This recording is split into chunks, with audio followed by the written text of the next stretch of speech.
What up, guys? Andrew Wright with another Review the Right Thing, and it has been quite some time since my last video. I was looking, and my last collection update was 10/22. Last video was, I think, right after that for the Reason review. And man, yeah, it's just been a crazy month of November. Obviously, just the outside world just keeps burning. We have the pandemic that just continues to get worse. Here in Ohio, it's been pretty bad. We've got a lot of counties that are on the verge of purple, and just people aren't taking it seriously. You have lockdowns that are going to be getting to start in California, I think, as of tomorrow, and you have a president who doesn't want to give up his seat, much like a dictator would, and just wants to continue to say that there was fraud election and bullshit. And a couple people at work had a little scare for the coronavirus, so exposure to an exposure does not necessarily mean the business closes down, which is kind of the wrong approach in my opinion, and that's why we just keep having these issues, and things just continue to just get worse. And so, it's just been that kind of year, and wow. So I was working quite a bit because half of my staff basically left, and there's no repercussions to taking the time off. We understand that this is a pandemic and people want to be home and not go out as much as possible. A lot of the kids were younger that did take off, so a lot of my older staff members and myself had to stick on because we have bills. The business was staying open, and I can't just afford to take the time off. And so then me being the store manager ended up working a shit ton of extra hours. And yeah, so it's just been busy and chaotic. It's the Christmas season, so I work in retail, so it's naturally, insane there. But it's overall it's been as positive, I guess, as it can be, considering everything that is just going wrong at the moment. And so yeah, there's been plenty of videos I wanted to do, didn't get to, and hoping to make that a more of a consistent thing, like I've said before, in 2021, and put out more reviews on music, movies that I'm watching, Blu-rays that I'm picking up, because obviously that was a very big part of this channel, toys that I'm picking up. Although with all that, maybe I'm just biting off more than I can chew, and maybe I do kind of stem back to more of my core movies and music instead of just doing so much on the toys. I love watching toy reviews that other people produce. I also love watching music and movie reviews that other people post as well. That was a lot of what I've been doing as well in my spare time, watching other people's uploads. But I can't be all of them. I do want to kind of make my own niche and my own thing, but like I said, I shouldn't try to tackle everything. And so maybe the toy reviews step back quite a bit, and I focus more on the other things. But that being said, I did want to do a little collection update. Since it's been basically a month and a half, I have picked up a lot of stuff. I'm not going to show you everything because it just would take too long, and I've already rambled on for 5 minutes like I normally do, or longer. I haven't been timing myself. And so, yeah, I'm going to go ahead and get into this collection. So back about a month ago, this came out. So I finally picked up my copy of it, the new Pallbearer, Forgotten Days, and this is a pretty incredible album. Not sure if it'll make one of my year-end list or not, because it's just, there's been so much music this year. I've discovered a ton of new music, more so than I do normally. Because I'm always kind of fishing for new stuff, and I think I end up spreading myself too thin a little bit, but I get a wide array of things that I then enjoy. But then some things that don't get more play than others, and then it gets hard to then pick favorites and what albums I think are better than others, because some things I just didn't get enough time to listen to them. And so that's one of the problems about enjoying so much stuff. But anyways, this is an incredible record nonetheless. I think it's Pallbearer at their finest. If you enjoy their shit, they are sludgy psychedelic doom, and it's awesome. This vinyl comes on a green kind of swirl with some white in there, like marble kind of color vinyl. So this was a pretty solid pickup. This one I was pretty stoked about because I had this probably about, 8-10 years ago, and when I was going through my records within the last 5 or 6 years, I can't remember how far back that was, I gutted a bunch of shit. And for some reason, this made the cut at the time. I think it was just because I needed the money. I was using that towards buying other things, and this was kind of valuable. Found another copy, though, which I'm pretty excited about. It's not the first press, because the first press has a engraving in the wax that says "Get Off My Dick." Later releases changed that and put a B kind of in there as the D. Some scratched out the D, some scratched out the dick altogether. So this is still like an early press. It's not as nice a condition as my other one, but I'm still happy to have it back, because I mean, this is just a classic record, and I've been listening to a lot of hip-hop this year, and I just feel like it's lacking from my collection, so I was able to grab another one.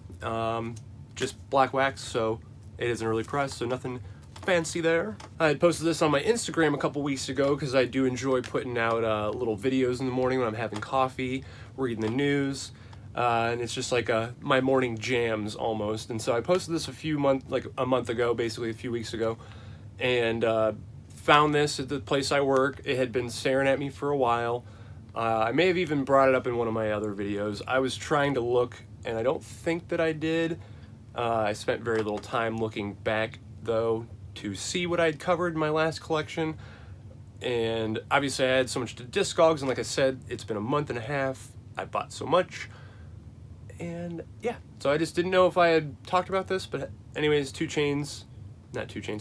Short Cocktails promo press, and pretty excited to have that. Like I said, it was just staring at me at work it had probably been there for a few months, and I'm just like, you know what, I need this. And there's no other vinyl pressings of it, so I had to have it. This was one I was pretty stoked about. I wasn't as familiar with this band until a buddy gave it to me, but a friend of mine, actually one of my coworkers, one of my employees, I'm his boss, so. But regardless, he was nice enough to give me this vinyl. He had bought it earlier in the year, and he's just a good kid, and doesn't have a turntable. He has a turntable, but doesn't ever listen to vinyl a whole lot. Has maybe 5 vinyl, and so he's just like, I really want you to have this, and I would just rather have the CD, so I might try to track him down the CD if I can. But this is Thergothon, and I can never remember because this is a longer title. Yeah, Streams from the Heavens. Great record, though. This is just basically funeral doom with guttural vocals. The vocals do kind of change between more of the softer to more of the harsh. With the harsh then even changing between more of the guttural to more of these kind of raspy, high-pitched, like anguish screams. And so this is an awesome project. Early 90s doom death, and fucking great if you enjoy that stuff. Very similar to the My Dying Bride, early Paradise Lost kind of stuff, but even more on the slower, gloomier side of the doom death, and more in the same realm of like Mournful Congregation. So even though these guys were doing what Mournful Congregation is doing now 20 years ago, that's another good comparison. So if you like stuff like that, definitely check out Thergothon. Awesome shit. Oh yeah, real quick, I think it's just on black wax, so nothing special there either. Moving stuff around because all my vinyl are falling, and I've got comics underneath my feet. My room's kind of a mess, but you don't see that. And I just don't want the camera to get tilted. So next one I got a couple weeks ago that I've been jamming quite a bit. The Cowboy Bebop soundtrack. I was a big fan of this anime when it came out. The soundtrack just immediately captured me. I think the same dude that did the Samurai Champloo music does this. And memory is not serving me correctly, but I think this is earlier than Samurai Champloo. Regardless, the music has that kind of like jazzy, kind of hip-hop inspired sound, and it's just awesome. I mean, this definitely more towards the jazz, kind of reminds me of like cop music almost. Like it's very like energetic, and almost reminds me of like a car chase almost. But shit is awesome, and I fucking am so excited. It got announced that I think earlier in the year that this was coming out, and so I had forgotten all about it, and it just showed up at work one day, new for like $30, and I was just like, yeah, this is a must-have.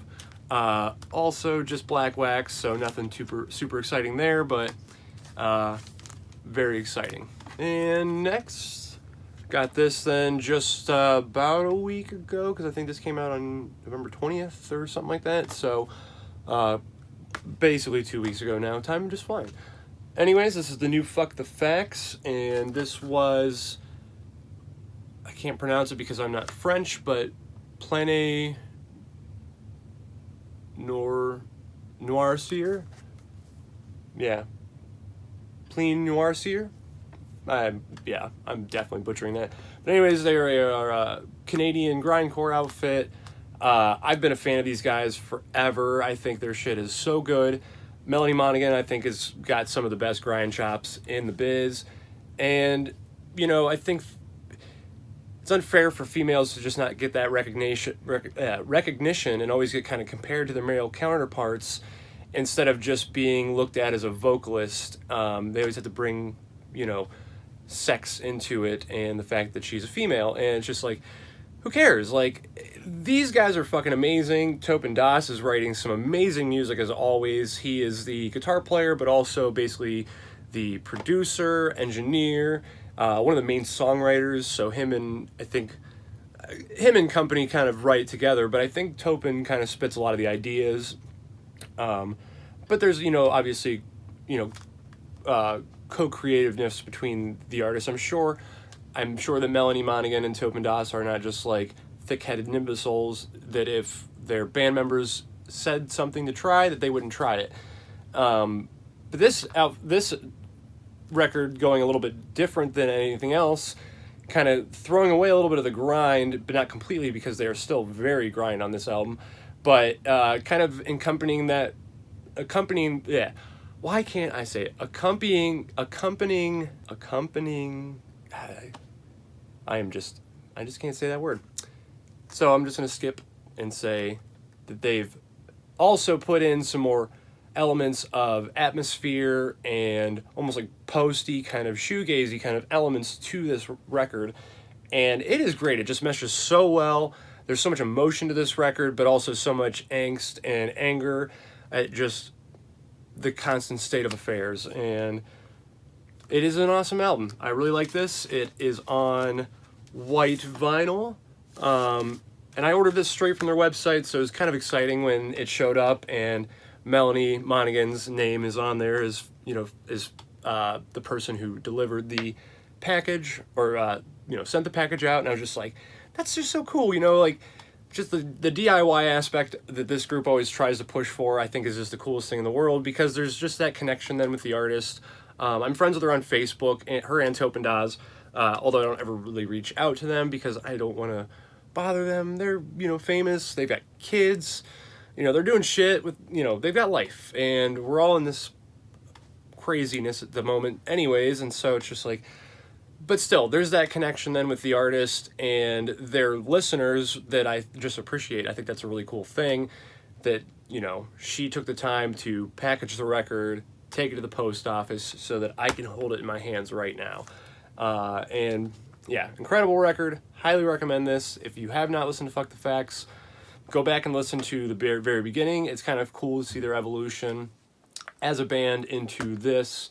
But basically everything prior to this is very grind, straightforward. It wasn't until this that they kind of started to experiment a little bit more. And last for my vinyl, because I have a couple CDs and a cassette left, I finally got my Freddie Gibbs and Alchemist Alfredo, which I was very excited to see that it was nominated for Best Rap Album of the Year for the Grammys. However, fuck the Grammys, because there was so many good things that were snubbed, which is no surprise to me because I've been alive for 30 plus years now. You notice these things. The Grammys are just built for, you know, money, basically. And so it's not for the music. There's plenty of artists that are snubbed year in and out that deserve way more recognition than half the shit that's put on there. However, I was surprised to see this and that Royce da 5'9" get nominated, and two fantastic records. So, anyways, I finally got this on vinyl. Those of you who aren't familiar, go listen to it. Even if you're not a fan of Gibbs, I was, you know, talking to somebody on a Reddit forum when I posted this, and it was a nice little like banter back and forth, you know, or debate, not really banter, because we were just like, you know, he's like, I'm not a fan of his style. yada, yada, yada. It's like, oh, what don't you like about it? And that just, it's always fun to talk about those things. And so, regardless of how you feel, I think this is a great record. Happy to have it on vinyl. It's just a black press that I just got off of Freddie Gibbs' website. Alchemist then did an ALC edition that just came out a couple weeks ago. But those are always a little bit more expensive, and it's hard for me to justify spending the money when there's so many things that I want. And dropping $50 on a vinyl is just hard for me to do. So, I mean, there's plenty of things I've discovered on Bandcamp in the last month to 2 months that are on like a UK black metal label called Dark Matter Productions. And there's so much of that shit that I want, but like, it is like 26 euros, which is like $35 to me, plus like another $20 shipping. And it's just like, God, like, there's just other things I would like to buy. And so $50 is like a hard pill to swallow for a record. And especially with that label, they don't really do anything else, you know, so it's either digital or I get the record. So if I want the physical release, it's like I have to spend $50. Some of the artists do cassettes that are much cheaper, and cassettes I've kind of looked at as a viable option too for some of my collection, because there's just things that are so limited that the cassette might be more accessible, or maybe it was only on cassette, like one of the things I've got here. And so I wasn't paying attention to cassettes before, but since I've started kind of, you know, introducing them into my collection if I have to. But anyways, they're always limited to like 100 or 300, and it's like, if you're not on there right away, which I'm always at work when I get the notifications that, oh, Dark Matter Productions on Bandcamp has put this thing up, and it's just like, yeah, it's gonna be gone by the time I get to actually log in and look at it. So, and chances are, yeah, I'm usually right. You know, most of that shit is gone within a couple days. Same with the Dope label that puts out a lot of the Griselda stuff. I just got a tip from somebody at my job that every Monday, or every second Monday of the month, they put something out, and I think that's right, because I just got a thing last week. Yeah, whatever. So, but it's gone within moments. You know, 11 a.m. UK time, or 3 p.m. UK time is 11 a.m. my time, and it's usually when I'm at work. I'm always working Monday mornings, and it's like, yeah, I'm not sitting there hitting refresh and trying to get to these things. And again, they're $50 releases, so it's just hard for me to get to that. And the last couple things I've got here, we've got something that I bought from another Bandcamp label that I discovered courtesy of Mike Seatown. And Gray Matter Productions, he had reviewed something on his channel a couple weeks ago. Well, probably longer than that now, because like I said, time just is not a thing this year in 2020. And so Byyrth is one of the things I picked up because they had done a sale on their label, and this was like $4.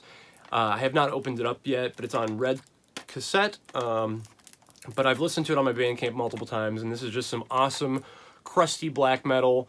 Kind of has that punk attitude, but it kind of shifts though. Like as the record progresses, it definitely becomes more of a kind of a black and roll kind of record, not as much of the punk attitude, and replaces more of that with more straightforward black metal elements. But man, this is a killer album. Came out I think last year, a limited cassette to 300. I'm fucking super surprised it hasn't sold out yet, because these guys are like really good.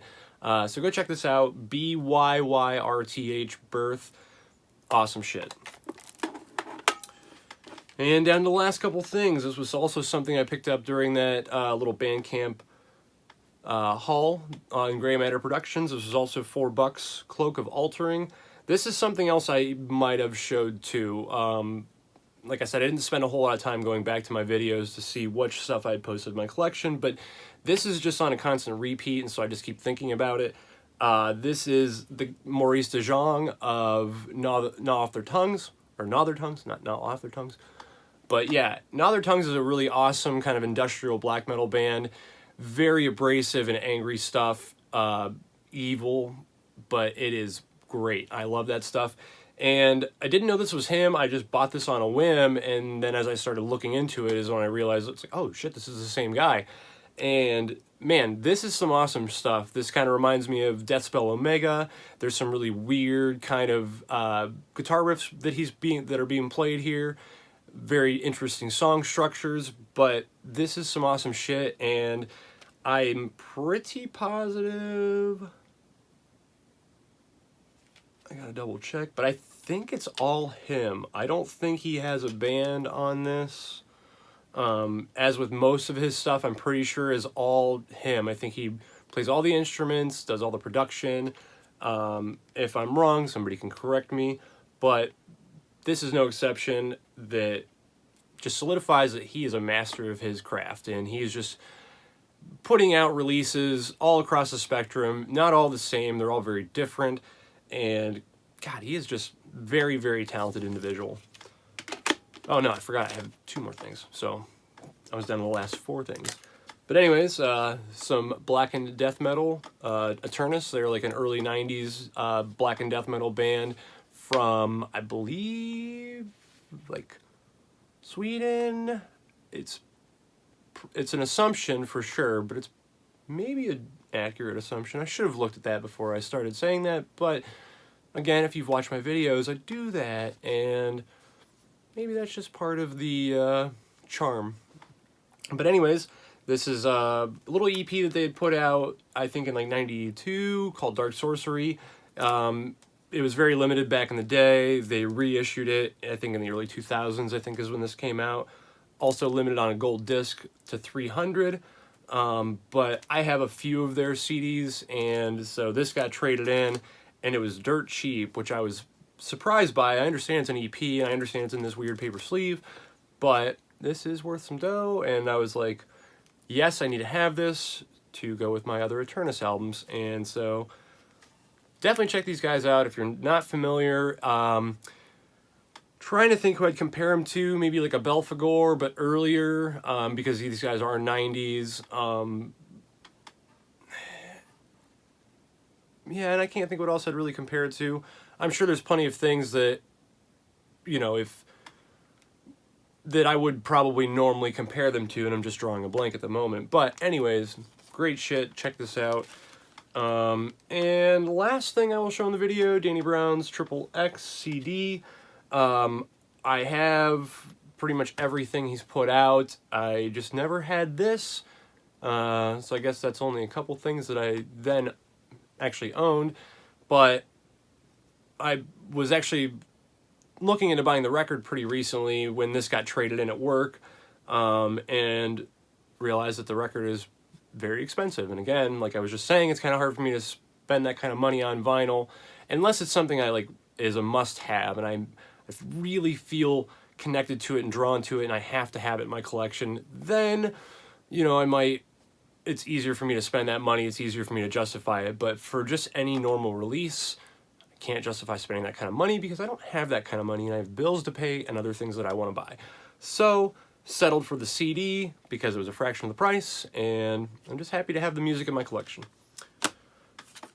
And so anyways, yeah, that's my collection update. Like I said, there was plenty more things that I wanted to show you, but just time constraints, and don't think anybody wants to watch like a 45-minute video. I have a couple of those out there, and even just looking at some of my stuff on YouTube Studio, it looks like people are watching my videos longer, which is really nice because towards the very beginning of this, back in February, March, April, 1 2-minute long views on 15-minute content. It does seem like that number is kind of getting bigger, so people are paying attention to my videos longer, which is really nice. But still, I'm not going to torture you with, you know, a 45-minute 50 collection update, especially when I've got other things I want to do, like give you my favorites of 2020, because basically we are at the end of the year, and I think that's something that I would like to talk about and get people's opinions. What did you guys like for 2020? And so I'm going to try to get that video up to you here very soon. But, you know, just kind of trying to get the end off in a bang. You know, I was feeling productive today, and I wanted to get some videos done because I've had some people follow me who I was very excited to see follow me, like Mike Seatown, a guy from Dead End Hip Hop, who I've been watching a ton of his content, solo and with, you know, his buddies. And I think they're great guys. I like their opinions. I also like watching their videos, you know, and I like watching his videos as well. My friend Chris Stuckman followed me some time ago, I'm pretty sure. But we kind of differ, obviously, in our content. He's more for like theatrical releases, even though that's taken a big hit for him this year. And I was kind of going for more of the, you know, home experience with the Blu-ray releases and music. But yeah, so I mean, I want to get more content out because it's people like that I would like to know their opinion. Are they watching my videos? What do they have to say about them? Because, you know, ultimately, if it becomes word of mouth, you know, maybe my shit gets, you know, out there more and people start seeing it, which would be kind of cool. You know, I've said many times I don't really care about making money on this, but if I happen to, then, I mean, that's a plus because I don't want to work for the man for the rest of my life, and I am getting older and I want to retire one day, and, you know, so I want to do something that I'm passionate about, and if I can make money doing so, even if it's enough to get by, I don't have to get rich. So, but yeah, with that said, love you guys. I hope you enjoyed this video. Did you like any of the things I've picked up? Do you own them yourself? If you haven't, or if you don't, maybe try to give them a listen. Tell me what you think. Have you picked up anything that you would recommend that you really enjoy as well? Let's talk about them in the comments. If you like my content, hit subscribe. Check me out on Instagram, even though, again, with just time being nothing this year and just everything blends together because it's that kind of crazy ass year, I've basically given up on Facebook because it's just all toxic, and I don't really post a whole lot on Instagram because I just forget and I'm doing things all the time, and I haven't been coming down to my room as much in the mornings to listen to music and play my morning jams and record those because it's a lot colder. My room's in the basement and it's not very well insulated, so it just gets really chilly down here, and I just don't spend as much time down here. My fiance wakes up a lot earlier than she used to, and so I spend a lot of times with her in the morning, and so yeah, it just, yeah, anyways, enough rambling. So I hope you guys like this, and if you want to check out more content, click subscribe, and I hope to upload more. And this has been another Review the Right Thing. Thank you guys, and love you again. Stay safe, wear a mask, wash your hands.